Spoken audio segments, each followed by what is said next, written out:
Most people don't realize that Amazon has a data problem. I myself have gotten to know them deeply as a consumer, growing to love the seamless one click buying convenience and the culture of customer obsession that permeates their entire brand. Like most, I simply accepted the fact that their recommendation algorithms knew what I wanted before I even did. But when I pulled back the curtain to look at the empirical data behind their global and UK marketplace operations for my latest paper, I was astounded. By 2025, Amazon's projected brand value is set to eclipse a staggering $356.4 billion. This is no longer just a digital retail store. It is a massive tech ecosystem. And look at their technical infrastructure arm, AWS. Its standalone commands a dominant 30% of the global cloud market share. Amazon literally runs one third of the business services functioning on the internet today. Yet, despite this massive digital footprint, the system is surprisingly fragile.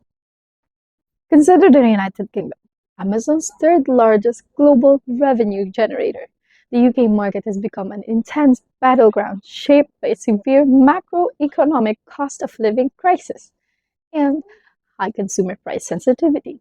While Amazon's UK net sales have grown steadily to an estimated £37.9 billion by 2024, the empire is facing heavy pressure on three distinct fronts. New direct threats, like Temu and Shein, are bypassing standard supply chains to offer cutthroat factory direct pricing. Concurrently, indirect local giants like Tesco and Sainsbury are locking down household grocery loyalty using aggressive club card and reward point pricing, while Argos leverages immediate physical store collection networks. To see why Amazon is feeling the squeeze, we have to look past the external competition and look at the core vulnerability of their sales data model. Amazon's business model is based on extreme peaks and valleys. The fourth quarter holiday season, which includes Black Friday, Cyber Monday, and Christmas, is responsible for a whopping 33% of Amazon's annual revenues. However, once January comes around, sales plummet, which raises the risk of customer churn. The waste here is not only the unsold stock, but also a huge logistics system that remains idle in the post-holiday period. Though Amazon is an absolute genius in technical data, it has always been difficult for them to balance the human aspect in the functioning of the business.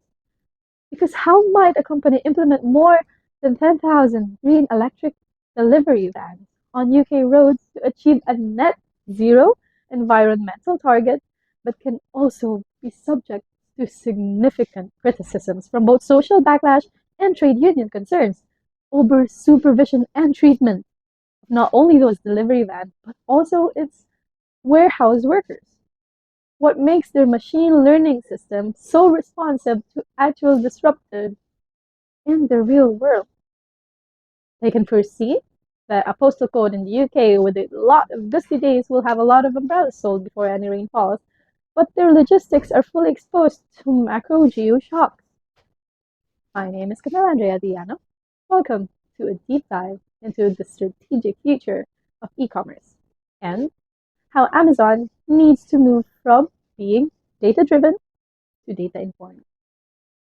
Within my research paper, I've formulated two fundamental strategic recommendations that will help to safeguard Amazon's margins while strengthening the business's long-term operational resistance to challenges.